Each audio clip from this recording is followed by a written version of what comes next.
नमस्कार और स्वागत करता हूं एक बार फिर से आप लोगों का ईडी एकेडमी के यूट्यूब चैनल पर। बच्चों, आई होप आप लोग अपने पढ़ाई को बहुत सीरियसली कर रहे होंगे, क्योंकि लास्ट टाइम है बच्चों। तो अभी आप क्या करो, अभी आप लोग अपने थ्योरी को आई होप कि ऑलमोस्ट कवर कर चुके हो। अगर जो नहीं हुआ हो, जो टॉपिक छूटा हो, उसको आप जल्दी से जल्दी कवर करो और जल्दी से जल्दी आप क्वेश्चन प्रैक्टिस पे आ जाओ, है ना। क्योंकि बच्चों, अगर आप ये सोच रहे हो कि केवल आप थ्योरी पढ़ के आप अच्छा कर जाओगे एग्जाम में, तो नहीं। पहला तो आपको कई क्वेश्चन जो है एग्जाम में जो लैंग्वेज होता है क्वेश्चन पेपर में, वो अलग होता है। तो पहले तो आपको क्वेश्चन पेपर का लैंग्वेज समझना है, वो तभी आएगा जब आप क्वेश्चन प्रैक्टिस करोगे। और दूसरा, फिर आपको ज्यादा से ज्यादा क्वेश्चन आप करके जाओगे तो क्या पता आपको डायरेक्टली वही सब क्वेश्चन मिल जाए, और फिर इससे आपकी स्पीड भी क्या होगी, इंक्रीज करेगी। क्यों? क्योंकि अपने को पता है कि जो क्वेश्चन पेपर है वो केवल 3 घंटे में ही करने हैं, है ना। तो आई होप आप लोग इसको सीरियसली करोगे, ठीक है। तो हम लोग जैसा कि यहाँ पे इस टाइम पे हम लोग सैंपल पेपर को डिस्कस करने वाले हैं, है ना। आज का हमारा जो है, हम लोग सैंपल पेपर 2 जो सीबीएसई ने रिलीज करा है उसको हम लोग कवर करेंगे, उसमें फिजिक्स का, ठीक है। और उसमें हम लोगों ने सैंपल पेपर 1 ऑलरेडी कवर कर लिया है। तो जिन बच्चों ने नहीं देखा है तो वो पिछले वीडियो में जाके मींस प्लेलिस्ट में से जाके उसको जरूर देख ले। बाकी आज का फिर से हम लोग कंटिन्यू करते हैं, है ना। चलिए स्टार्ट करते हैं। तो सबसे पहला क्वेश्चन इसमें है, ये 11 नंबर, ऐसा कोई क्वेश्चन नंबर है नहीं, बस आप ये मानो कि हम लोग केवल साइंस वाले पेपर में से फिजिक्स के जितने क्वेश्चन होंगे उसको कवर करने वाले हैं, ठीक है। मैंने बता दूं आपको, तो आपके साइंस के पेपर में 25 मार्क्स का फिजिक्स आने वाला है, 25 मार्क्स का केमिस्ट्री और 30 मार्क्स का क्या, बायोलॉजी, है ना। और ये तीनों मिला के 80 मार्क्स का आपका एग्जाम पेपर रहेगा, ठीक है, जिसको आपको 3 घंटे के अंदर अटेम्प्ट करना रहेगा। तो अगर आप क्वेश्चन नहीं प्रैक्टिस करोगे तो दिक्कत में आ जाओगे, ठीक है। तो ओवर कॉन्फिडेंस में से बाहर निकलो और काम करना स्टार्ट करो, ठीक है। तो देखिए पहला क्वेश्चन हम लोग का क्या है, when an object was kept at a position X in front of a concave mirror and enlarged and virtual image was formed। तो concave mirror के सामने enlarge और virtual image कब बनता है? एक ही केस में बच्चों, जब ऑब्जेक्ट को हम लोग कहाँ फोकस और पोल के बीच में रखते हैं, तो उसका इसी side behind the mirror enlarge and virtual image बनता है। आई होप आप लोगों को रे डायग्राम पता होगा। मैं यहाँ पे बहुत डिटेल में थ्योरी को नहीं कवर करूंगा, मैं बस हिंट दूंगा। जो बच्चे पढ़े होंगे उनको तुरंत समझ में आ जाएगा, है ना। क्योंकि और जिनको डाउट है तो वो पहले जाके प्लेलिस्ट में से टॉपिक वाइज मैंने सभी टॉपिक को कवर किया है, तो आप देखोगे तो ये बहुत इजी क्वेश्चन, मतलब आप बोलो कि 1 नंबर फ्री का मिल रहा है आपको, ऐसा मान लो, ठीक है। दूसरा कह रहा है question, the face of moon that is visible to us is called near side, है ना। जो हम लोगों को फेस, मून का जो फेस हमको दिखता है उसको हम बोलते हैं नियर साइड, ठीक है। और कह रहा है कि and the face of moon which is invisible to us is called far side. और जो हमको मून का जो फेस नहीं दिखता है अर्थ से, है ना, उसको हम लोग फार साइड बोलते हैं। तो बच्चों मैं आपको एक चीज बता दूं, हम लोग जो है मून का हमेशा एक साइड ही देखते हैं, मून का एक ही। जैसे हम लोग को अगर ध्यान हो तो मून क्या करता है, वो भी अपने एक्सिस पे रोटेट करता है, ठीक है। तो रोटेट करता है तो आपके दिमाग में आना चाहिए कि रोटेट करते करते हम उसका पूरा भाग तो देखते होंगे, लेकिन ये गलत है, ठीक है। मून का हम लोग हमेशा एक साइड ही देखते हैं, उसका दूसरा साइड हम अर्थ पर से नहीं देख पाते, इसीलिए हम जो साइड देख पाते हैं उसको नियर साइड बोलते हैं, और जो साइड पीछे के साइड है वो हम नहीं देख पाते उसको हम फार साइड बोलते हैं, ठीक है। तो कह रहा है कि what color would the sky appear to astronaut standing on the far side of the moon and why। तो आपको बताना है कि जो अगर कोई एस्ट्रोनॉट मान लो मून के फार साइड पे गया है ना, जो ऐसे आप मानो मून का एक ये वाला हिस्सा आपका नियर साइड है आपके लिए, और इधर वाला ये इस वाला कोई कोई जो है एस्ट्रोनॉट इस साइड आके उतरा है, वहां पे उसको जो स्काई होगा वो कैसा दिखाई देगा, ठीक है। तो आप बताओ बच्चों, मून पे क्या एटमॉस्फेयर होता है? नहीं होता, ठीक है। हाँ, मून पे एटमॉस्फेयर नहीं होता तो स्कैटरिंग तो पॉसिबल नहीं है, इतना तो क्लियर है अपने को, ये हम लोग पहले से ही जानते हैं, ठीक है। अब ये कई लोगों को ये डाउट हो सकता है कि नियर साइड और फार साइड, मतलब वहां पे क्या सन उस साइड जाता है कि नहीं। सन बच्चों जाता है, वहां पे दिन होता है, ठीक है। ऐसा नहीं है कि फार साइड पे सन, उस साइड सन जाता ही नहीं, सन तो जाता है वो, लेकिन अपने को नहीं दिखता। हम लोग वो फार साइड हम अर्थ पे से है, ऐसे समझो कि हम लोगों के लिए है, ठीक है। लेकिन वहां पे भी सुबह होती है, तो वहां पे सुबह होती है तो सनलाइट वहां पे कभी आती ही है, ठीक है। तो आपको ये मिसकंसेप्शन नहीं होना चाहिए कि वहां पे लाइट जाती ही नहीं, ठीक है। लाइट वहां पे सन की पहुंचती है, ठीक है। तो पहले हम ऑप्शन देख लेते हैं। कह रहा है कि जो स्काई होगा वो कैसा दिखाई देगा, ब्लू एज मून, ये तो बिल्कुल गलत, व्हाइट भी नहीं दिखाई देगा। कह रहा है black as there is no atmosphere on the moon to scatter sunlight, ठीक है, ये कुछ सही है ना, ये ठीक बात लग रहा है। तीसरा बोल रहा है black as there is no atmosphere on the moon to scattering, तो ये बात सही है ना, कि वहां पे जो है अपने आप को स्काई कैसा दिखाई देगा, मींस एस्ट्रोनॉट को कैसा दिखाई देगा, ब्लैक दिखाई देगा, क्योंकि वहां पे कोई एटमॉस्फेयर नहीं है, तो कोई स्कैटरिंग नहीं है।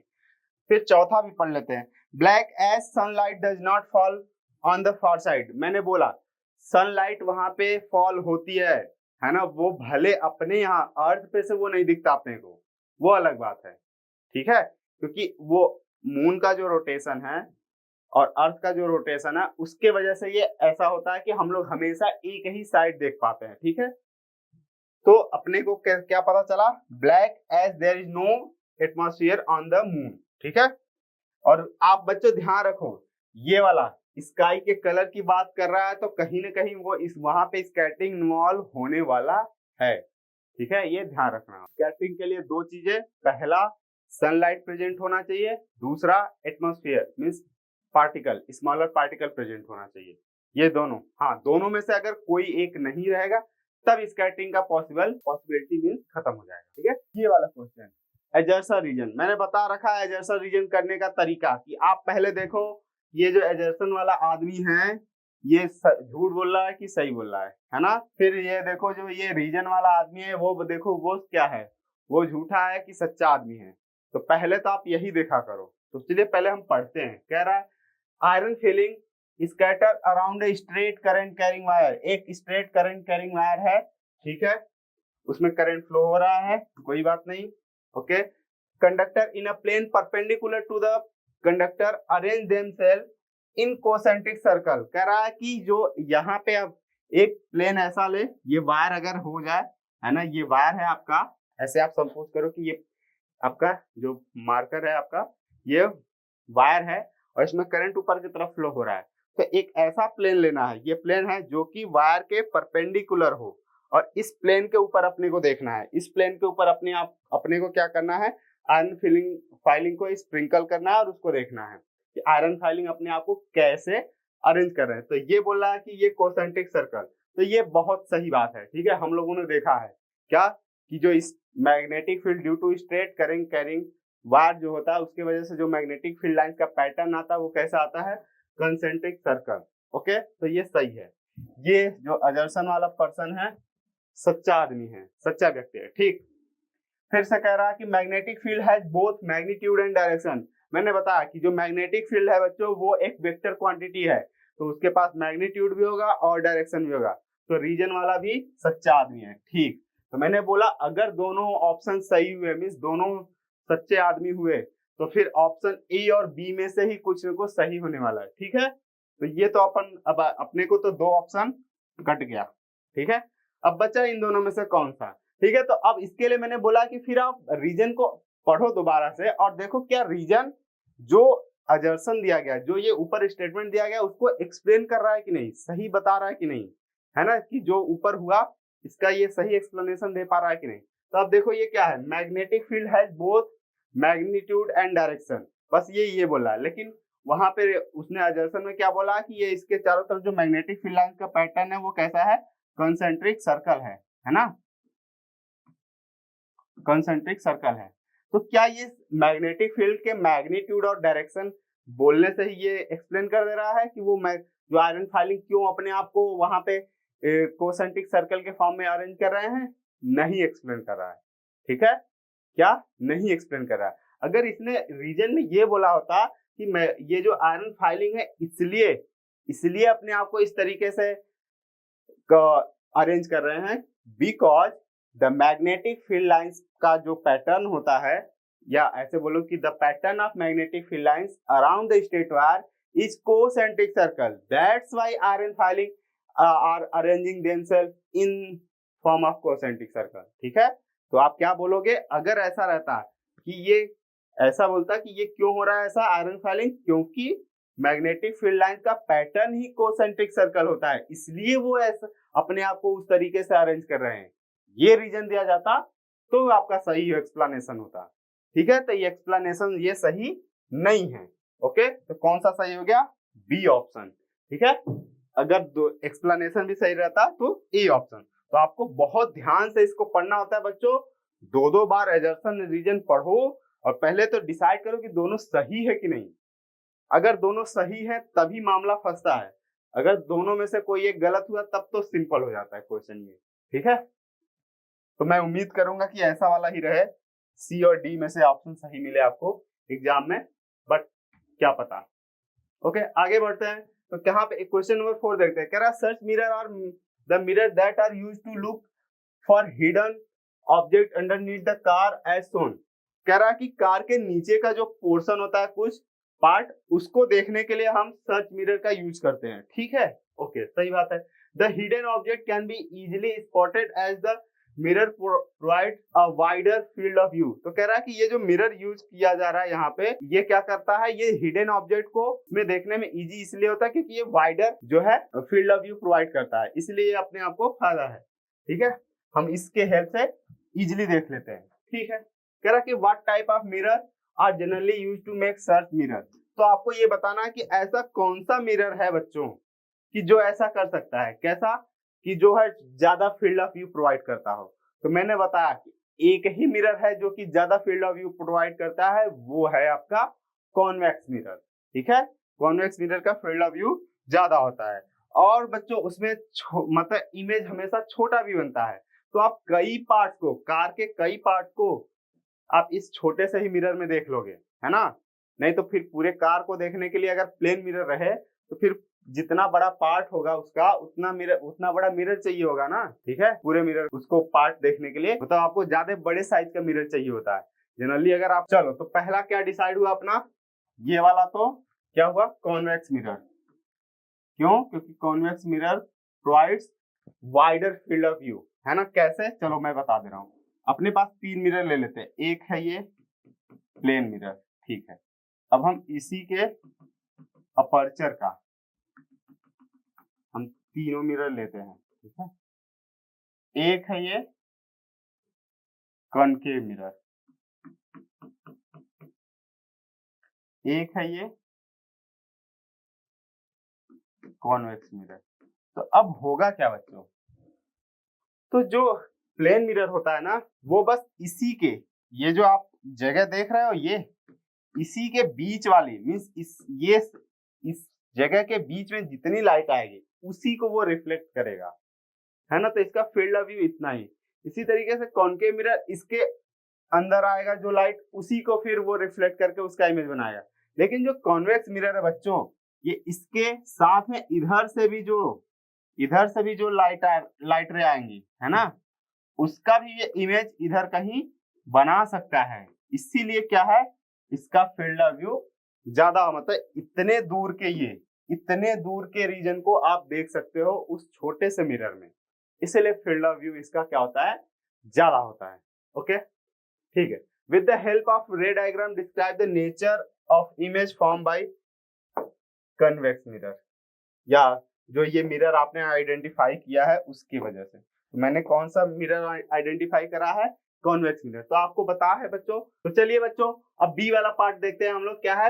With the help of ray diagram describe the nature of image form by the type of mirror identified in ए।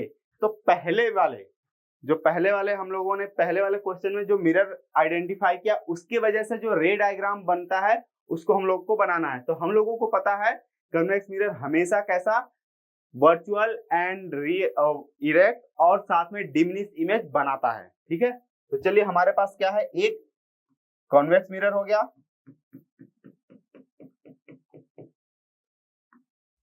ये इसका प्रिंसिपल एक्सिस हो गया, पोल हो गया, फोकस हो गया, सेंटर ऑफ कर्वेचर हो गया।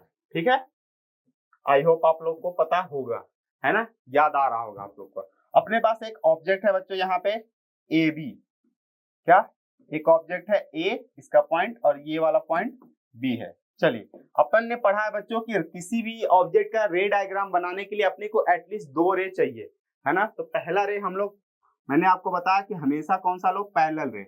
और पैरेलल रे इस तरीके से रिफ्लेक्ट होता है कि वो लगता है कि फोकस से डाइवर्ज होके जा रहा है।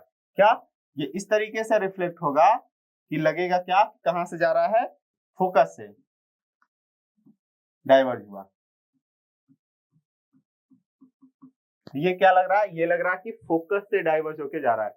दूसरा रे कैसा चाहिए होता है, दूसरा रे मैंने बोला कि इस तरीके से आप लाइट रे ले जाइए कि वो कहां पे जाए, या फिर ऐसे पढ़े होंगे आपके कि जो सेंटर ऑफ कर्वेचर की ओर जाता हुआ लाइट रे होता है वो वापस उसी पाथ पे रीट्रेस करता है, ये रीट्रेस करता हुआ अपीयर होता है। ठीक है, तो देखते हैं कैसे। तो अपन ने क्या किया, इसको सेंटर ऑफ कर्वेचर की ओर ले जाने का कोशिश किया, है ना। तो ये लाइट रे, अब ये तो इसी पे रीट्रेस हो जाएगा, लेकिन अपने को क्या लगेगा, ये सेंटर ऑफ कर्वेचर से रीट्रेस हो रहा है।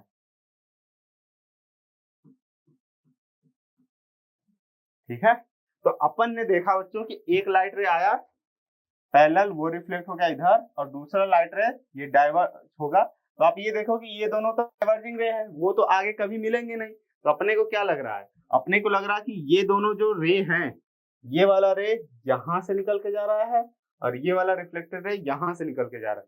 तो जो इधर कहीं से पर्सन देखेगा उसको इस ऑब्जेक्ट का इमेज यहाँ पे दिखाई देगा, यहाँ पे, है ना।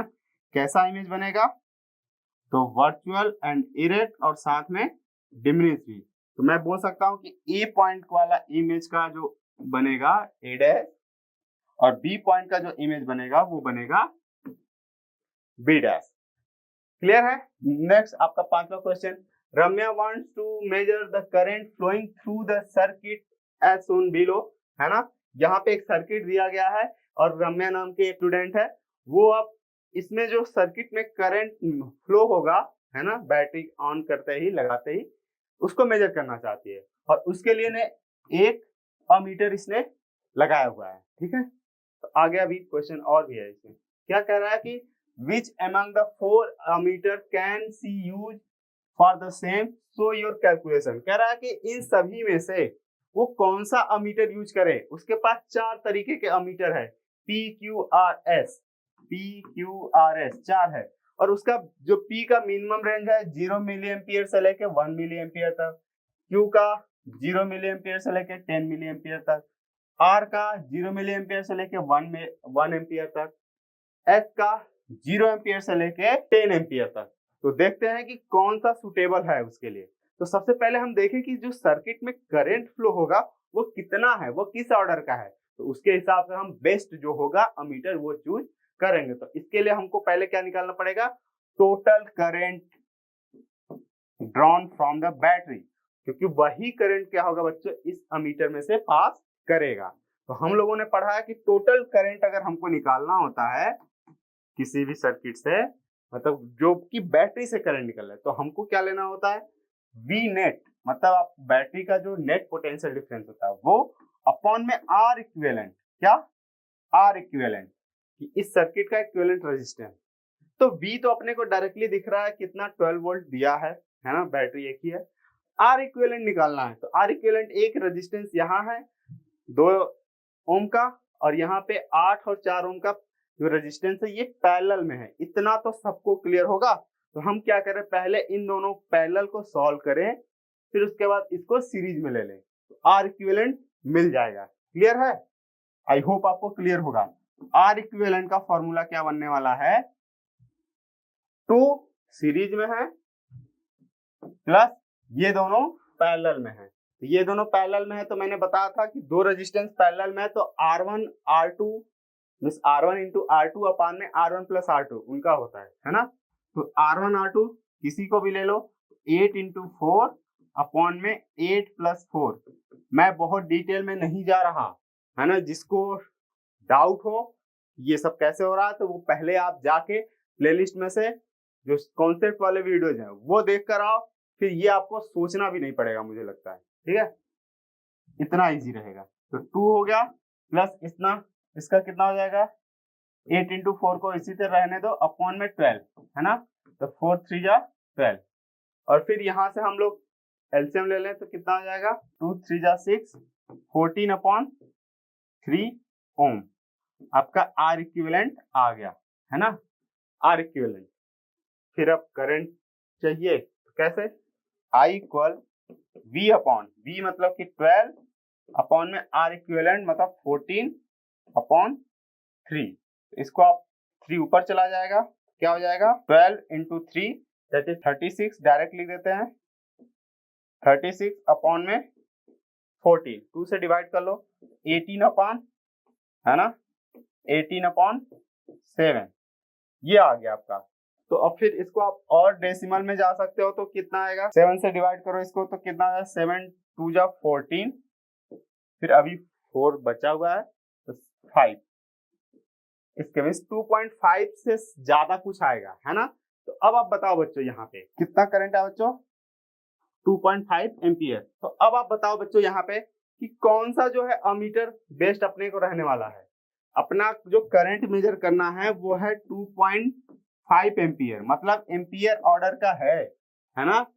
अब आप ये देखो तो इसका तो मैक्सिमम बहुत कम है, इसका और भी कम है, इसका भी कम है मैक्सिमम। ये तो इसका मैक्सिमम 1 एम्पियर है और ये आपका करंट कितना है 2.5 से भी ज्यादा ही अभी, है ना। ये एग्जैक्ट अभी नहीं है ना। तो देखोगे आप 2.58 इस तरीके से रहेगा, ठीक है। तो इसका मतलब कि कौन सा फिर सही पड़ रहा है, ये वाला एस वाला जो अमीटर होगा वो बेस्ट होगा, ठीक है।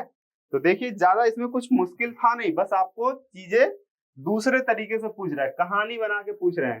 पूछना उनको यही था करंट बताओ क्या कितना फ्लो होगा, उसने बस थोड़ा सा घुमा के पूछ लिया कि नहीं आप बताओ कौन सा अमीटर हम यूज करें, है ना।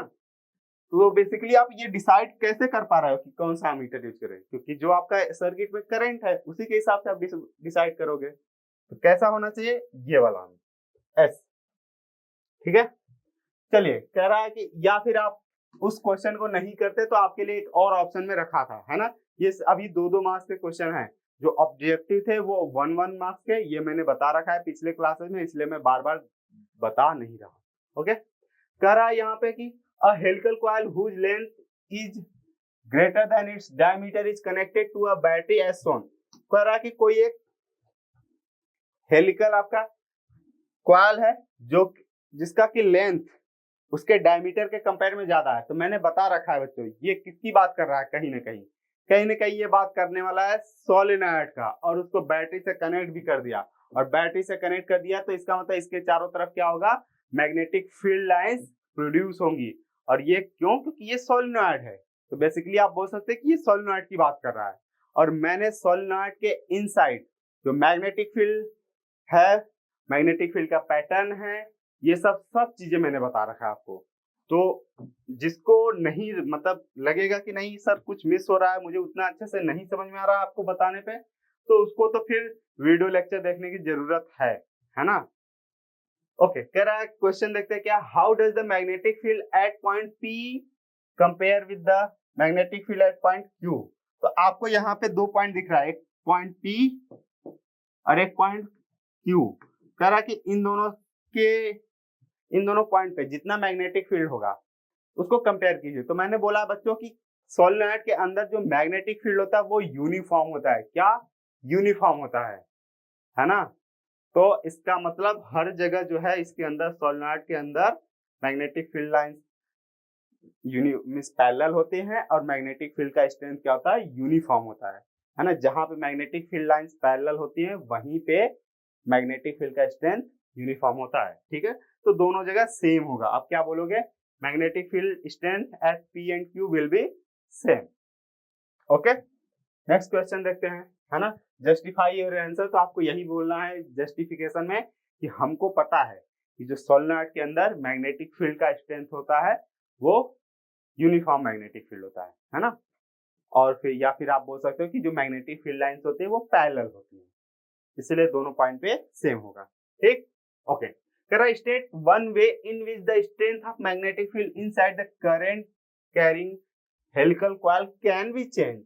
तो बच्चों आपको मैग्नेटिक फील्ड इसके अंदर चेंज करने के लिए मैंने बता रखा है कि पहला मैंने बताया था फॉर्मूला वहां पे क्या होता है, B इक्वल म्यू जीरो, है ना, अगर एयर रहता है तब, या फिर एन आई। तो पहला तो आप बच्चों करंट को बढ़ाओगे तो मैग्नेटिक फील्ड बढ़ेगा, करंट को घटाओगे तो मैग्नेटिक फील्ड घटेगा, तो करंट चेंज करके कर सकते हो। दूसरा मैंने बता रखा कि ये नंबर ऑफ टर्न्स जो है ये कॉइल, इनको चेंज करके कर सकते हो। नंबर ऑफ टर्न्स बढ़ाओगे तो मैग्नेटिक फील्ड बढ़ेगा और घटाओगे तो घटेगा। साथ में इनके इसके अंदर जो एयर है तो सबसे कम मैग्नेटिक फील्ड स्ट्रेंथ होगा। अब जैसे ही आप मैग्नेटिक मटेरियल इसके अंदर डालते हो तो मैग्नेटिक फील्ड स्ट्रेंथ बढ़ जाता है। ठीक है, तो हम लोगों ने सुना होगा कि सॉफ्ट आयरन कोर डालते ही इसके अंदर का मैग्नेटिक फील्ड स्ट्रेंथ और ज्यादा हो जाता है। तो आप इस सब तरीके से चेंज कर सकते हो, तो कोई भी आप एक आंसर लिख सकते थे उसके लिए। क्लियर है? ओके। करा क्वेश्चन नंबर 16 में देखिए, the absolute refractive indices of two medium P and Q are NP and NQ। Okay, दो मीडियम है, चलिए medium 1 medium 2 P and Q, इसका रिफ्रैक्टिव इंडेक्स NP दिया है 1.33, दैट इज 4.3। NQ कितना है? NQ है 2.52। ओके, कह रहा है कि the speed of light in medium P, इसमें आपको स्पीड ऑफ लाइट दिया है, VP दिया है कितना, 2 × 10⁸ मीटर पर सेकेंड, है ना। ओके, कह रहा what will be the speed of light in medium Q, आपको इसमें बताना है। ओके, दूसरा, if the angle of incidence for ray of light travelling from P to Q is 0 degree, then what will be the path of light in the medium Q। Okay, पहले हम ये वाला देख लें। तो मैंने बता रखा है बच्चों कि जो स्पीड ऑफ लाइट एयर या वैक्यूम में मैक्सिमम होता है ना, 3 × 10⁸ मीटर पर सेकेंड। इसके अलावा किसी भी दूसरे ट्रांसपेरेंट मीडियम में स्पीड ऑफ लाइट डिक्रीज कर जाता है, इतना तो मैंने बता रखा है। और जिस मीडियम में स्पीड ऑफ लाइट ज्यादा होता है उसका रिफ्रैक्टिव इंडेक्स कम होता है। कैसे सर? ये सब बता रखा है यार, कैसे तो पूछना ही नहीं है।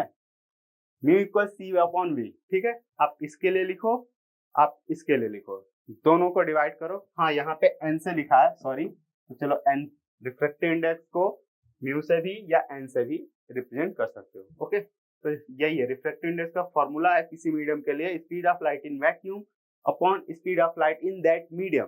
तो आप इसके लिए निकालो, इसके लिए निकालो, डिवाइड करो, आ जाएगा। क्या फॉर्मूला आएगा? तो आप सिंपल सा एक फॉर्मूला याद रख सकते हो कि इन दोनों का जो प्रोडक्ट होता है बच्चों, इन दोनों का प्रोडक्ट वो हमेशा कांस्टेंट ही रहता है। ठीक है, तो हम ऐसे लिख सकते हैं कि NP इंटू VP इक्वल क्या होगा, NQ इंटू VQ। ओके, तो आप बोल सकते हैं कि product of refractive index into speed of light in any medium is constant. ठीक है, वो हमेशा क्या रहने वाला है, कांस्टेंट रहने वाला है। जितना ये आएगा उतना ये आएगा, and so on so for. ठीक है, अब आप वैल्यू पुट करो, तो यहाँ से VQ निकालो, तो आप NQ को इधर डिवाइड में भेज दो, तो क्या आ जाएगा, VQ इक्वल आ जाएगा NP VP अपॉन में NQ। ये सब बच्चों P मैं बस इसलिए लगा रहा हूँ रिप्रेजेंट करने के लिए कि किस मीडियम की बात हो रही है। ओके, NP कितना दे रखा है, 1.33, दैट इज 4/3 इंटू में VP कितना है, 2 × 10⁸ मीटर पर सेकेंड। ओके, अपॉन NQ कितना है, 2.52। ओके, ये 3 कहाँ आ जाएगा, नीचे, और 2 4 जा 8 हो जाएगा। कितना हो जाएगा, 8, और ये 3 × 2.52 इंटू 10⁸ इतना मीटर पर सेकेंड आ गया। ठीक है, तो इसको सिंप्लीफाई कर लेते हैं। और तो इसको आप सिंप्लीफाई करोगे तो 3 से फिर पहले मल्टीप्लाई कर लो, इसमें कितना आ जाएगा, नीचे 8 अपॉन में 3 2 जा 6 3 5 जा 15 की 5, फिर 1, फिर 3 2 जा 6 7 into 10 to the power 8 metre पर सेकेंड, है ना। तो ये लगभग बच्चों क्या है 7.5 है, ऊपर 1 है, तो बस ये 1 से कुछ ज्यादा आने वाला है। ठीक है, आप इतना भी आंसर छोड़ दोगे तो मुझे नहीं लगता कि आपका नंबर कटने वाला है ना। लेकिन अगर आप आगे भी कर सकते हो डिवाइड, ठीक है, तो 1 पॉइंट समथिंग आ जाएगा। ओके, तो आई थिंक बच्चों आपको VQ का value 8/7.56 into 10 to the power 8 है, ये 1.0 समथिंग आ जाएगा, है ना। आप ये एग्जैक्ट कैलकुलेशन कर लेना, इतना छोड़ दोगे तो भी कोई दिक्कत वाली बात नहीं। दूसरा हम देखते हैं क्या, बी वाला part. If the angle of incidence of रे of light travelling from P to Q, ये बहुत इजी है बच्चों। कोई लाइट रे एक ट्रांसपेरेंट मीडियम से दूसरे ट्रांसपेरेंट मीडियम में आ रहा है, वो जीरो एंगल पे इंसिडेंट हो रहा है ना। एंगल ऑफ इंसिडेंस कितना है उसका, जीरो। तो एंगल ऑफ रिफ्लेक्शन भी क्या होता है, जीरो। मैंने ये बता रखा है आपको जस्ट इसके पहले वाले जो क्वेश्चन पेपर था उसमें भी इससे रिलेटेड आया था। नॉर्मल इंसिडेंस वाला केस है बच्चों, है ना। क्योंकि हम ये लाइट देखो क्या नॉर्मल हम ड्रॉ करेंगे तो यही ड्रॉ करेंगे नॉर्मल, और उसी के ऊपर लाइट भी इंसिडेंट हो रहा है, तो सेम लाइन से एंगल जीरो बनता है। तो अगर I जीरो है तो R भी जीरो होगा। ठीक है, मैंने स्नेल्स लॉ से भी करके दिखाया उस वीडियो में, तो जिन्होंने नहीं देखा है वो जाके देख ले डिटेल में, एकदम आराम से समझ में आ जाए। ओके, नेक्स्ट है क्या, Kaveri conducted an experiment to study the energy efficiency of different bulb. Okay, Kaveri नाम की एक स्टूडेंट है, वो एक एक्सपेरिमेंट कर रहे हैं और वो अलग अलग बल्ब की एनर्जी एफिशिएंसी देख रही है। ठीक है, she connected a bulb having resistor of 10 ohm, means resistance 10 ohm है, to a 240 volt power supply. Okay, तो वोल्टेज पावर सप्लाई का वोल्टेज कितना है, 240 वोल्ट। ओके, और रेजिस्टेंस कितना है, 100 ओम। ठीक बात।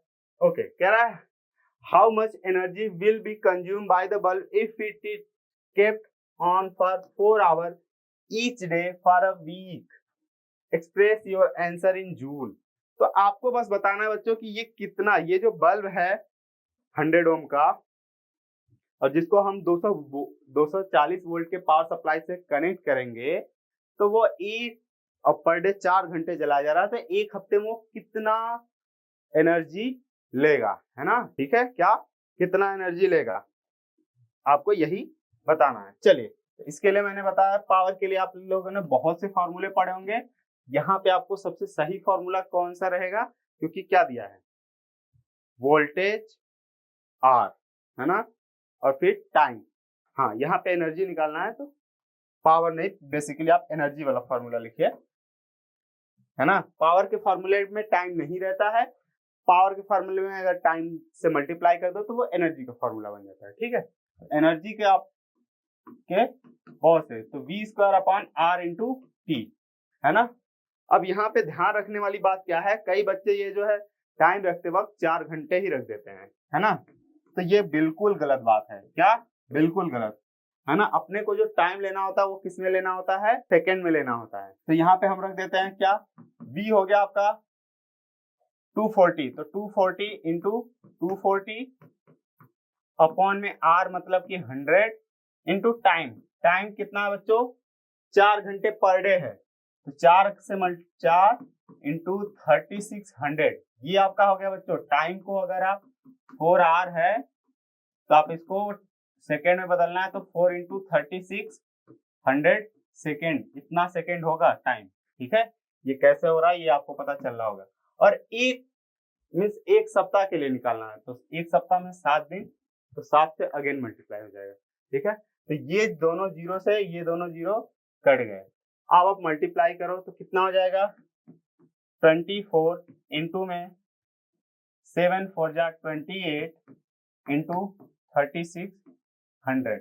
ठीक है, इन सबको मल्टीप्लाई कीजिए, है ना, और ये जितना आएगा वो क्या आएगा, जूल में आंसर आएगा। ठीक है, अब आपको आंसर किस में मांगा है इसने, किलो जूल में। क्या, किलो जूल में, तो आप सिंपली मल्टीप्लाई करो और 28 ये रहेगा, है ना। यहाँ पे 7 4 जा 28, तो 24 इंटू 24, उसका स्क्वायर कर देता हूँ मैं, ठीक है। तो 24 इंटू 24, 24 का स्क्वायर हो गया, और ये 28 और 3600, तो ये काफी बड़ा नंबर आने वाला है। आप मल्टीप्लाई कीजिए, 24 का स्क्वायर कितना होगा बच्चों, 576 इंटू 28 इंटू 3600 जूल, और फिर से मल्टीप्लाई कीजिए आप। तो बच्चों आई होप आप लोगों ने मल्टीप्लाई कर लिया होगा, है ना।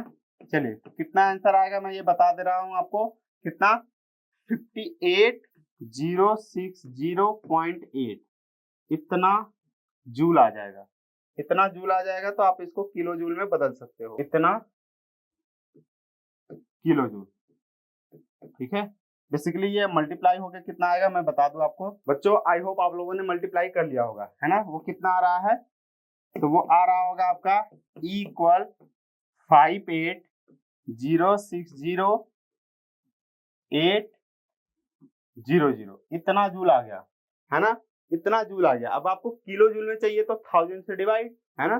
तो 1000 से डिवाइड कर दो तो कितना आ जाएगा, 58060.8 इतना किलो जूल इक्वल आ गया, ठीक है। हाँ, ये थोड़ा लेंदी क्वेश्चन था बट इजी था। अब जब इजी रहेगा तो लेंदी रहेगा, ये तो है। या तो दिमाग लगाना पड़ेगा या तो बहुत ज्यादा मेहनत करना पड़ेगा, यही है। अगर ट्रिकी क्वेश्चन आएगा तो आपका छोटा रहता है, लेकिन हाँ उसमें दिमाग लगाना फिर पड़ता है, ठीक है। तो आई होप आपको समझ में आ गया होगा। फिर कह रहा है कि Kaveri connect and other similar bulb B in series with bulb A and connects the combination to 240 volt supply. कह रहा है कि अब वो क्या करे, वो एक बल्ब की जगह दो बल्ब, उसी सिमिलर दो बल्ब लगा दिया उसने, और दोनों को सीरीज में कनेक्ट कर दिया। और फिर पूछ रहा है कि will there be any change in the brightness with which bulb A glow now, explain mathematically. कह रहा है कि अब आप बताओ, अगर उसी सिमिलर एक बल्ब और लेते आए, तो मैं मान लेता हूं कि 100 ओम के दो बल्ब इसने कनेक्ट कर दिया। चलिए, यहाँ पे ये भी, इसका भी रेजिस्टेंस कितना है, 100 ओम, इसका भी रेजिस्टेंस 100 ओम है। अब ये अगेन किसको 240 वोल्ट से पावर सप्लाई दे दिया। कह रहा है कि अब बताइए कि जब ये इसके साथ कनेक्ट हो जाएगा, है ना, तो कनेक्ट हो जाएगा क्या, तो क्या इसके पावर पे कोई फर्क पड़ने वाला है क्या, ए पे, है ना। मतलब ब्राइटनेस, ब्राइटनेस का बच्चों मतलब यही है कि पावर, अगर उसके क्रॉस पावर चेंज होगा तो फिर ब्राइटनेस चेंज होगा, ठीक है। तो हम सिंपली देख लेते हैं कि उसका शुरू में पावर कितना था बच्चों। तो शुरू में पावर आप देख रहे थे, वहां पे कैसे देख सकते थे आप, P equal V square upon में R देख सकते थे, ठीक है। तो वो कितना आ रहा था, चलो हम पहले जब सिंगल, ये क्या है, सिंगल बल्ब का पावर हम देख रहे हैं, ठीक है। सिंगल बल्ब के लिए, तो सिंगल बल्ब के लिए हमारा पावर कितना आ रहा था, 240 इंटू 240 अपॉन में 100, है ना, R एक बल्ब के लिए था, ठीक है। तो अब 0 0 कट गया, कितना आ गया, 24 इंटू 24, तो कितना आ गया आपका 576 वॉट। तो ये जब अकेले था बच्चों ए, है ना, इसका नाम ए है, इसका नाम बी है। तो ए का अकेले जब था तो इसके क्रॉस पावर लॉस इतना हो रहा था, ठीक है। अब जब ये इसके साथ बी भी आ गया तो अब पावर लॉस कितना होता है हम देख लेते हैं। तो चलिए देख लेते हैं कैसे। तो केस 2 ले लेते हैं इसको, वो मान लेते हैं कि केस 1 था आपका, ये केस 2। तो केस 2 में हमको मैंने बताया बच्चों ये दोनों सीरीज में है, तो इस बार आपको आई स्क्वायर आर वाला रिजल्ट मीन जो फॉर्मूला वो रिजल्ट जल्दी देगा, है ना। हालांकि आप इससे भी कर सकते हो, लेकिन आपको यहाँ पे वोल्टेज फिर निकालना पड़ेगा अलग, है ना। और सिंपली आप बोल सकते हो कि इसका आधा होगा, है ना। यहाँ पे आप कोई सा भी कर सकते हो। तो मैं बोलिए तो इससे कर दूं, बोलिए तो उससे कर दूं, ठीक है। चलिए, तो आप, मैं क्या कर रहा हूं, पहले करंट निकाल ले रहा हूं, ठीक है। तो आई स्क्वायर आर निकाल लूंगा, ओके। पी इक्वल क्या होता है, आई स्क्वायर आर, है ना। और आई निकालने के लिए आपको क्या चाहिए, पहले आई मैंने बताया टोटल आई निकालना, तो V अपॉन में आर इक्विवेलेंट, है ना। तो V कितना है 240 अपॉन आर इक्विवेलेंट, मतलब बच्चों ये दोनों सीरीज में है तो कितना हो जाएगा 200। तो 0 कट गया, कितना आ गया आपका 24 डिवाइडेड बाई 20, या फिर आप लिख सकते हो 1.2 एम्पियर।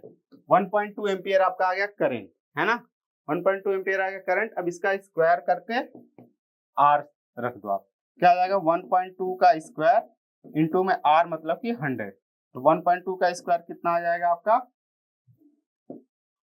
1.44 इंटू 100, कितना आ गया 144 वॉट।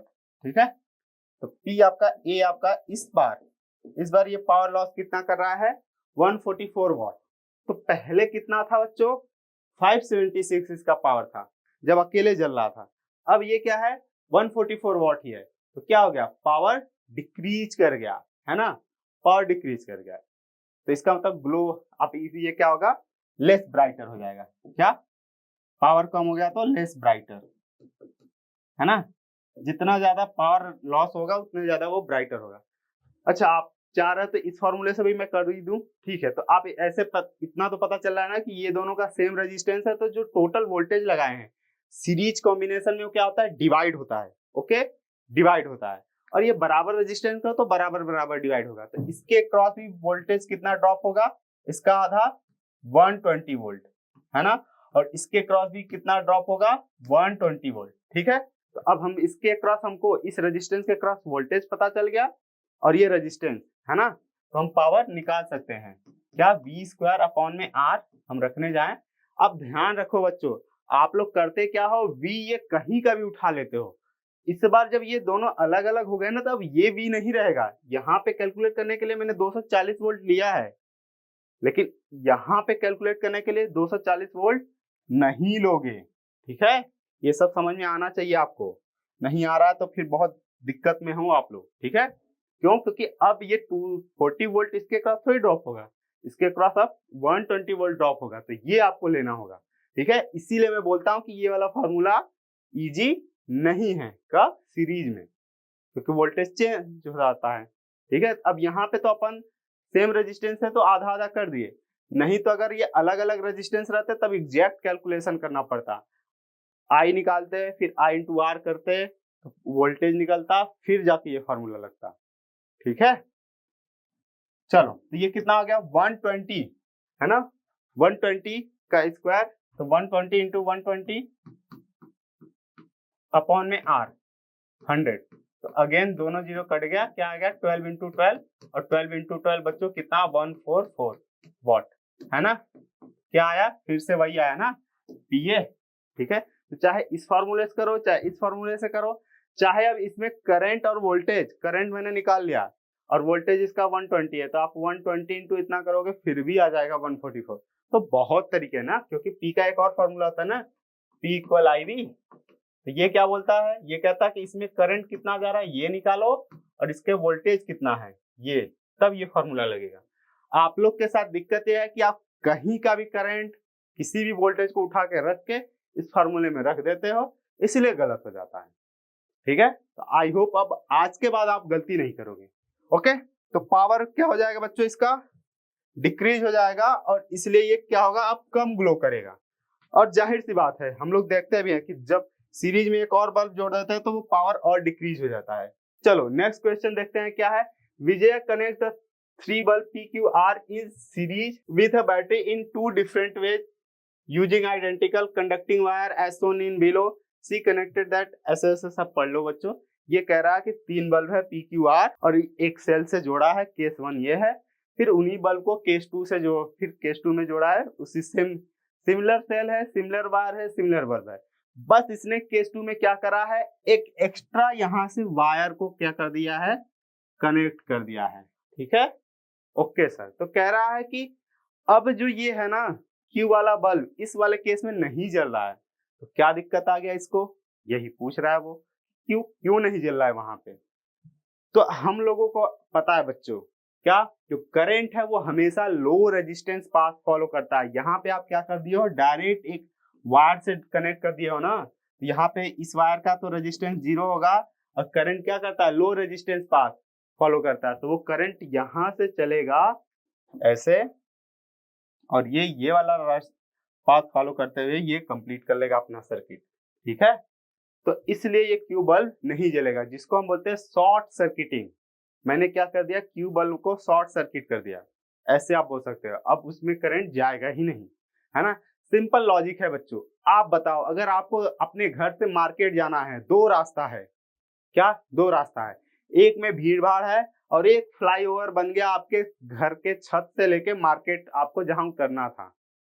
मान लो एक हाइपोथेटिकल, एक फ्लाईओवर है, तो आप क्या फ्लाईओवर वाला रूट फॉलो करोगे कि आप उतर के वो भीड़ भाड़ में से जाओगे? जाहिर सी बात है, फ्लाईओवर वाला उड़ के आप गए वहां से, तो करंट भी तो वही कर रहा है, करंट भी यहाँ से निकला, तो ये वही वाला जिसमें रेजिस्टेंस नहीं है, जिसमें उसको रुकावट नहीं मिल रहा है, वो वाला रास्ता चूज करेगा और फिर चला जाएगा। वही हो रहा है, इसलिए बेचारा क्यू क्या हो जा रहा है, वैसा का वैसा ही रह जा रहा है। ठीक है, तो आप बता लोगे कि शॉर्ट सर्किट हो गया और करंट जो है हमेशा लो रेजिस्टेंस पाथ फॉलो करता है, इसलिए क्यू जो है नहीं जल रहा था। ठीक है, कह रहा two resistance when connected in parallel give a combination of resistor 10/3, when same two resistor are connected in series the combined become means combination become 10 ohm, calculate individual resistance। Okay, अपने पास दो रेजिस्टेंस है R1 R2, ठीक है। कह रहा है कि जब उनको सीरीज में हम लोग जोड़ रहा है, तो सीरीज में जोड़ रहा है मतलब सीरीज का R इक्विवेलेंट कितना होता है, R1 प्लस R2, तो R1 प्लस R2 का वैल्यू दे रखा है इसने 15 ओम। Okay, equation 1। और कह रहा है कि जब इनको हम पैरेलल में जोड़ रहे हैं, तो पैरेलल में जोड़ते हैं तो R इक्विवेलेंट कितना आता है ना, ये सीरीज वाला है और पैरेलल वाला R इक्विवेलेंट कितना होता है, R1 इंटू R2 अपॉन में R1 प्लस R2।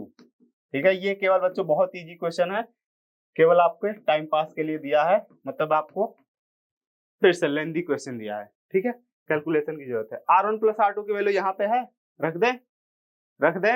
हाँ, क्या आ जाएगा, R1 इंटू R2 इक्वल 90 रखेंगे, 15 रखेंगे, है ना, और उधर मल्टीप्लाई कर दे, कितना होगा 10 इंटू 15 डिवाइडेड बाई 3, है ना। चलो और सिंप्लीफाई कर लेते हैं, तो ये 3 5 जा 10, कितना हो गया 50। R1 इंटू R2 कितना आ गया बच्चों, 50 आ गया।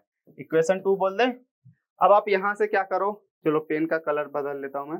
अब यहां से आप क्या करो, R2 की वैल्यू निकाल लो। तो यहां से R2 निकालने जाओगे तो ये क्या बोल रहा है, R1 को उधर भगाओ, 15 माइनस R1 R2 की वैल्यू है। ठीक है, अब ये R2 की वैल्यू हम कहाँ रख दे, इक्वेशन 2 में, तो put value of R2 in equation 3 है ये, है ना, इक्वेशन 3। ओके, इक्वेशन 3 में हम रख देते हैं, तो क्या हो जाएगा, R1 15 minus R1 equal 50। Okay, चलिए अब मल्टीप्लाई कर लेते हैं, तो क्या हो जाएगा 15 R1 इंटू माइनस R1 का स्क्वायर, 15 R1 माइनस R1 का स्क्वायर। चलिए अब उन सभी को एक साइड ले जाओ उधर, तो इधर राइट साइड में 0 बचेगा, लेकिन मैं पहले उस साइड को लिख रहा हूँ। ठीक है, ऐसा कर सकते हैं, क्यों, क्योंकि मुझे R1 जो है प्लस में चाहिए। ठीक, R1 का स्क्वायर प्लस में चाहिए, और ये उधर जाके क्या हो जाएगा माइनस 15 R1, और वो 50 तो आपका ऐसे था ही। ठीक है, तो आई होप आपको यहाँ तक क्लियर हो गया होगा। अब आपका बच्चों यहाँ पे क्वाड्रेटिक बन गया है, इस क्वाड्रेटिक को आप सॉल्व करो। तो सॉल्व करोगे तो कैसे आएगा, 10 5 जा 15, है ना, क्या 50 को आप दो पार्ट में ब्रेक करो, तो 10 5 जा 15, तो क्या हो जाएगा R1 का square minus 10 R1 minus 5 R1 plus 50। हाँ, आप लोग 10th में बहुत मैथ्स में क्वाड्रेटिक पढ़ रहे होंगे, क्वाड्रेटिक इक्वेशन मैथ्स वाले सर बहुत पढ़ाए होंगे, तो बस वही सॉल्व करा मैंने, है ना। मिड टर्म स्प्लिट कर लिया, 50 को फैक्टराइज, 50 को 2 कर लिया, 50 को क्या लिख सकते हैं 10 इंटू 5 ना, और वो जोड़ोगे तो आ जाएगा ये। अब क्या हो जाएगा, R1 कॉमन है यहाँ पे, क्या आ गया R1 माइनस 10, यहाँ पे -5 कॉमन है, क्या आ गया R1 - 10। ओके ठीक है सर, R1 - 10 फिर से कॉमन है, हाँ, और R1 - 5 दूसरे ब्रैकेट में बच गया। क्या आ गया आपका, एक ब्रैकेट में आया R1 - 10 और एक ब्रैकेट में आया R1 - 5। तो जब आप इसको 0 के बराबर करो तो R1 - 10 बराबर 0, that is R1 equal 10 ohm. Okay, और R2 इक्वल कितना आ गया, 5 ओम, है ना। किसी एक को आप R1 लोगे तो फिर दूसरा, यहाँ पे हालांकि R1 के 2 वैल्यूज आए हैं, तो इसका कहने का ये मतलब है, मैं चलो आपको ये समझा देता हूँ, डायरेक्ट मैं नहीं लिखा, ये दोनों R1, अगर आप R1 ये लोगे 10 तो R2 5 हो जाएगा, ठीक है। अगर आप R1 ये लोगे 10 तो R2 5 हो जाएगा, लेकिन अगर आप R1 5 लोगे तो R2 10 हो जाएगा, उल्टा, बस, ठीक है। तो मैं डायरेक्ट इसको बोल दे रहा, है ना। अब आप वेरीफाई भी कर सकते हो यार। चलो, तो 10 और 5 आया, तो देखो 10 और 5 को जोड़ोगे सीरीज में, डायरेक्ट आ जाएगा इतना 15। अब पैरेलल में जोड़ोगे, तब पैरेलल में जोड़ते हो तो क्या, R1 R2 अपॉन में R1 प्लस R2, तो R1 मतलब 10 इंटू 5, 10 गुणे 5 अपॉन फिर 10 प्लस 5, कितना आया देखो, तो हो गया ये 50/15। तो अब फिर से डिवाइड कर लो यही 5 से, तो क्या आ जाएगा, 5 3 जा 5 10 जा, कितना आ गया 10/3 ओम। पैरेलल वाला क्या दिया इसने, देखो ना, क्या कहा है कि पैरेलल में जब हम जोड़े तो कितना आया 10/3, तो हम लोगों का भी तो आ गया ना, क्रॉस वेरीफाई कर दिया मैंने, ठीक है। अब कोई एग्जाम में क्रॉस वेरीफाई करने की जरूरत नहीं है। ओके, करा सवेरा pass a beam of white light through a series of equilateral prism as shown. Okay, यहाँ पे 3 प्रिज्म है, 1 2 3, ठीक है, और ये स्क्रीन है आपका। अब कह रहा है एक व्हाइट लाइट यहां से हम इंसिडेंट कराएं, फिर देखते हैं क्या क्या पूछा इसने। कह रहा है कि what colour will be seen on the prism. तो हम लोगों ने न्यूटन्स प्रिज्म का नाम सुना है, पढ़ा भी है कि एक सीधा प्रिज्म और एक उल्टा प्रिज्म करके रख देते हैं, तो व्हाइट लाइट इंसिडेंट कराते हैं तो अगेन व्हाइट लाइट होता है, ठीक है। प्रिज्म बाकी सिंगल प्रिज्म रहता है तो डिस्पर्जन होता है, जैसा सब पता है। तो हम ऐसे बोल सकते हैं कि ये दोनों प्रिज्म मिला के क्या करेंगे, व्हाइट लाइट अगेन फॉर्म कर देंगे यहाँ तक, है ना। यहाँ तक तो अपने को पहले ये क्या करेगा, ये डिस्पर्ज करेगा, ये उल्टा है तो रिकम्बाइन कर देगा, और फिर तो इसका मतलब यहाँ पे फिर यहाँ से जो लाइट ये निकलेगी और इस पे इंसिडेंट होगी तीसरे वाले प्रिज्म पे, तो वो अगेन व्हाइट लाइट ही होगी। तो तीसरे वाला प्रिज्म क्या बोलेगा, इसके ऊपर तो केवल व्हाइट लाइट जा रहा है, और केवल व्हाइट लाइट जब इसमें जाता है तो 7 कलर में वो क्या होगा, तो अपने को स्क्रीन पे क्या होगा, 7 कलर मिलने वाले हैं, ठीक है, क्योंकि ये एक दूसरे के इफेक्ट को नलीफाई कर देंगे, है ना। बस केवल प्रिज्म 3 का इफेक्ट दिखेगा। ओके, कह रहा है कि copy the diagram above and draw the beam entering prism 1 and emerging from prism 3 and falling on the screen। Okay, आपको बस यही करना है बच्चों कि आपको इन सभी को अपने कॉपी पे ड्रॉ करना था। तो आपको यहाँ पे पहले क्या कर देना था, अगर एग्जैक्टली अगर मैं बना दूं आपको, क्या दिखाना था आपको, तो ऐसे दिखाना था। तो आप बोलते हैं कि ये वाला लाइट क्या करेगा, जाएगा, ये डिस्पर्ज होगा। ओके, तो डिस्पर्ज होगा तो 2 पार्ट में, चलिए मैं रेड को ऊपर दिखा दे रहा हूँ, वायलेट को, फिर ये यहाँ पे क्या होगा, रिकम्बाइन होगा, है ना।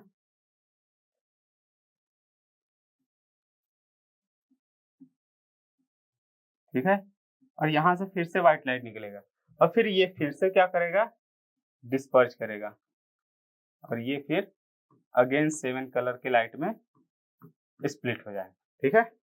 हाँ, ये आपका रेड है, ये वायलेट है, और यहाँ पे क्या है, ये तो ये इतना पोर्शन व्हाइट लाइट है, हाँ।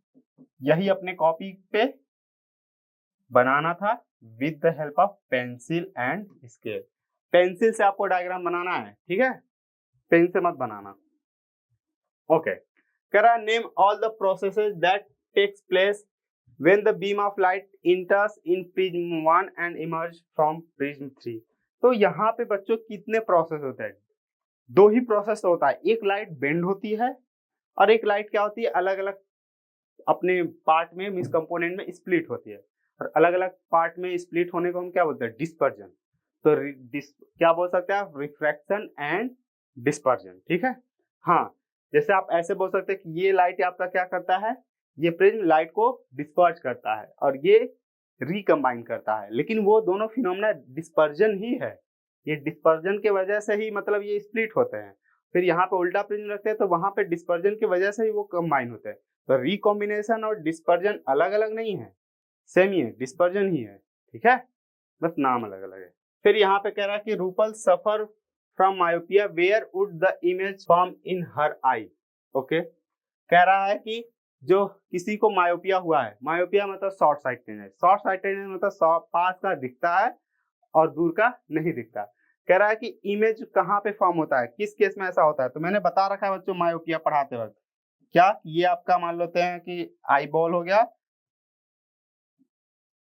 ये कॉर्निया और ये आईलेंस, ठीक है। तो मैंने बता रखा आपको कि जब लाइट रे, मायोपिया के केस में क्या होता है, मायोपिया के केस में जो लाइट रे होता है वो पहले ही कन्वर्ज हो जाती है ना, दूर से जो लाइट रे आती हैं वो पहले ही कन्वर्ज हो जाती हैं, इसलिए यहीं पे इमेज बिफोर द रेटिना ही जो आपका इमेज फॉर्म हो जाता है ना। तो सही बात है, ठीक है, पहला आप क्या बोल दोगे, बिफोर द रेटिना। ओके, कह रहा है name the type of lens that is generally used to correct myopia. तो मायोपिया को सही करने के लिए क्या, कौन सा लेंस यूज करना पड़ता है। तो अपने को पता है बच्चों की ये लाइट पहले ही कन्वर्ज हो रहा है, इसको पीछे ढकेलना है, मतलब रेटिना पे भेजना है, तो फैलाना होगा, है ना, क्योंकि कन्वेक्स आप लगा दोगे तो ये क्या करे, ये और मोड़ेगा, फिर आपका आई लेंस और मोड़ के और पहले कर देगा, तो इसका मतलब कन्वेक्स नहीं लगेगा, क्या कॉनकेव लगेगा, है ना, कनकेव लगेगा। तो कनकेव फैला देगा कुछ और फिर ये क्या होगा, दूर जाके रेटिना पे एग्जैक्टली इमेज बनाएगा, ठीक है। तो मायोपिया के केस में आप क्या करते हो, कनकेव लेंस का यूज कर सकते हो, है ना, with a suitable focal length and power.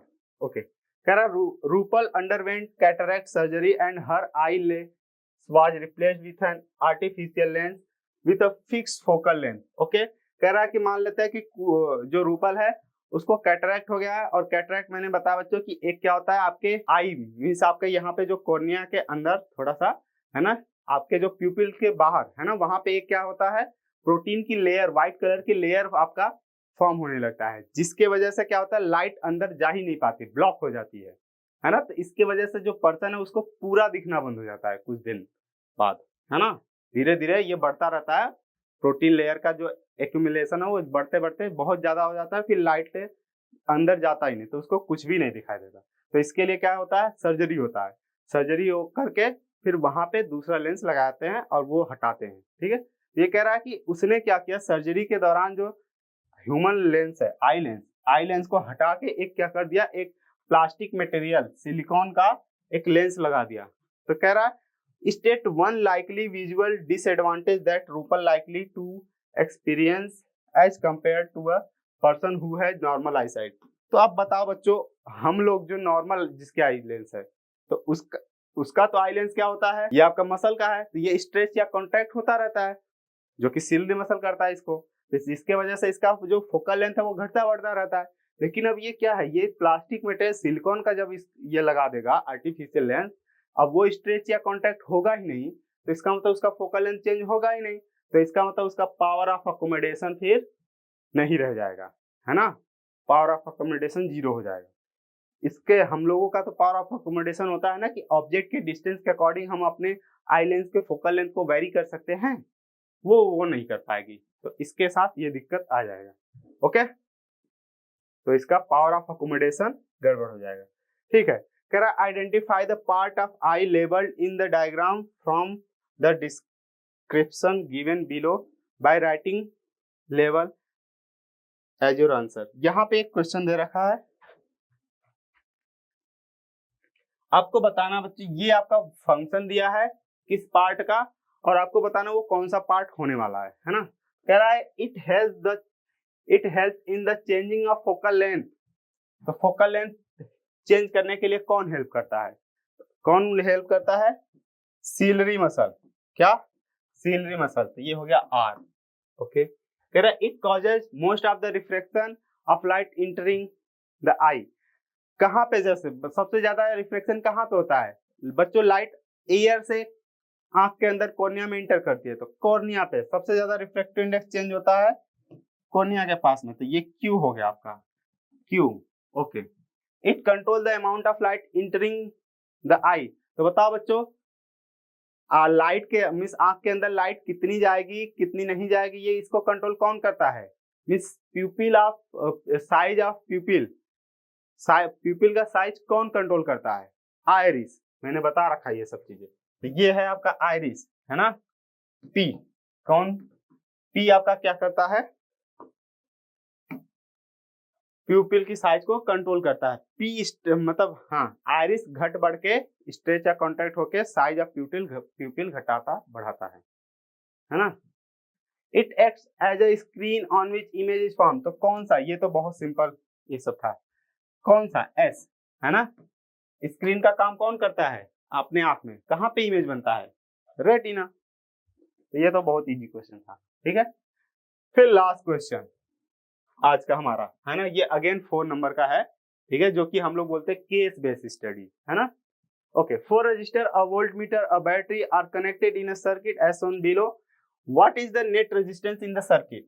आपको बता रहा है यहाँ पे कि 4 रजिस्टर है और एक वोल्टमीटर है और एक बैटरी है, ये सब कनेक्टेड है सीरीज पैरेलल कॉम्बिनेशन में, मिला जुला के सब, है ना, मिक्स कॉम्बिनेशन है, ठीक है। कह रहा है कि आपको बताना है कि net resistance in the circuit. तो ये आप देखो बच्चों, ये R1 है, ये दोनों R2 R3 यहाँ पे क्या है? पैरेलल में है, फिर ये अगेन R4 क्या है? सीरीज में है। तो सबसे पहले हम इन दोनों को देख लें, इन दोनों का क्या होना चाहिए? सीरीज सॉरी पैरेलल, और बाकी ये दोनों सीरीज, ठीक है। तो हम पहले इन दोनों का देख लें। मैंने बता रखा आपको कि आप क्या करा करो, पहले जो जहां पे सबसे पहले सॉल्व हो पहले उसको सॉल्व कर लो, एक नया सर्किट मान लिया करो। चलो, तो मैं पहले ये 30 ओम और 15 ओम का क्या कर लेता हूँ, पैरेलल में है 30 ओम एंड पैरेलल में है किसके? 15 ओम के। तो चलो, तो इनका इक्विवेलेंट कितना आएगा? तो हम देख सकते हैं आर इक्विवेलेंट कितना आएगा। मैंने बताया दो रेजिस्टेंस के लिए क्या, 30 इंटू 15 अपॉन में 13, 30 प्लस 15, तो कितना हो जाएगा आपका? 30 इंटू 15 ही रहने दो और अपॉन में 45, है ना। तो ये 15 3 जा 45 और 3 से कट जाएगा, ये क्या आ गया? 10। तो आर इक्विवेलेंट इन दोनों का क्या आ गया? 10 ओम, है ना। तो मैं इन दोनों को हटा के क्या कर सकता हूँ? 10 ओम का एक लगा सकता हूँ सर्किट। तो मैं नया सर्किट बना दूं आपके लिए। चलो, एक 15 ओम है, इन दोनों के बजाय क्या आ गया अपना? 10 ओम आ गया, और फिर ये अगेन कितना है? तीसरा 15 ओम है, ठीक है।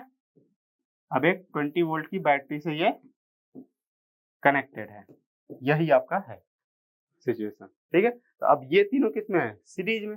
चलो, तो सीरीज में तो नेट आर इक्विवेलेंट हम बोल सकते हैं, क्या? R equivalent net. तो 15 प्लस 10 प्लस 15 कितना? 15 प्लस 10 प्लस 15 कितना हो गया बच्चों? 40। तो नेट रेजिस्टेंस आ गया आर इक्विवेलेंट 40 ओम। ओके, कह रहा है कि how much potential difference will the voltmeter connected across R4। ये R4 है, यहाँ पे आपको बताना है कि ये जो वोल्टमीटर हमने लगाया है ये कितना रीडिंग पढ़ेगा, बस। तो ये आप बताओ बच्चों, यहाँ से जो बैटरी से करंट निकलेगा हम पहले ये निकाल लेते हैं, फिर वही करंट I इंटू आर हम ओम्स लॉ लगा देंगे। आप लोग इसका स्क्रीनशॉट ले लो, मैं हटा सकता हूँ इसको, ठीक है। नेक्स्ट मैं इस, तो अपना सिचुएशन क्लियर हो रहा है, क्या करना है अपने को? मैं बोल रहा हूँ पहले मैं यहाँ पे जितना करंट, ये हटा देता हूँ, ये मैं बोल रहा हूँ पहले आप ये सर्किट में कितना टोटल करंट निकल रहा है वो आप निकाल लो, और यही करंट इसमें जाएगा।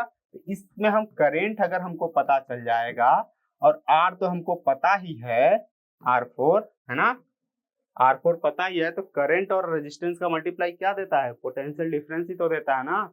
ओम ने यही तो बताया है। चलो, इसका मतलब ओम्स लॉ फॉर R4 कितना है आपका? 15 ओम हमको लगाना है। तो पहले हम क्या करें? करंट निकाल ले, आई टोटल।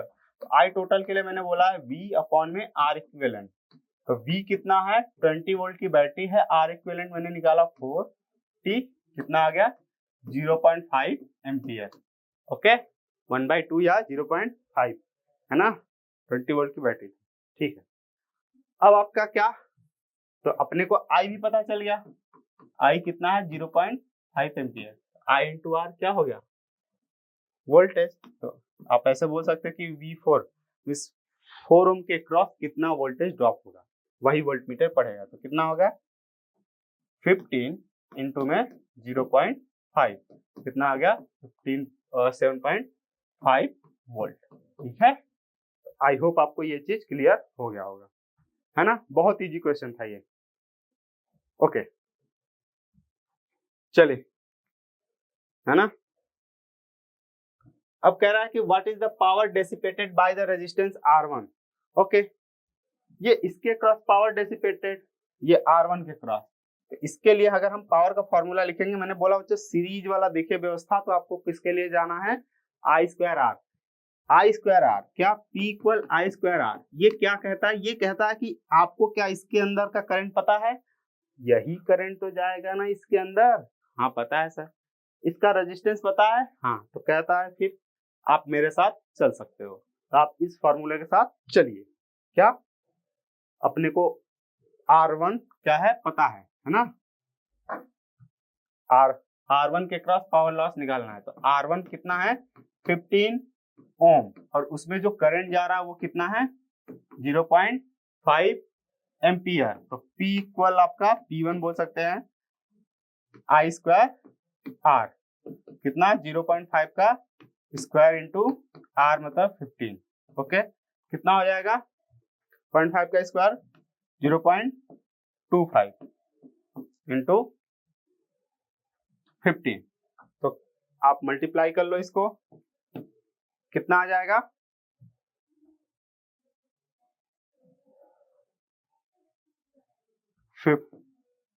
15 5 जा 75, फिर 15 2 जा 30 प्लस 7, तो 3.75 वॉट, है ना, कितना आ गया 3.75 वॉट आ गया आपका पावर। ओके चलिए, अब तीसरा हम लोग, तीसरा इसको आप स्क्रीनशॉट ले लो, नहीं चलो कोई दिक्कत नहीं।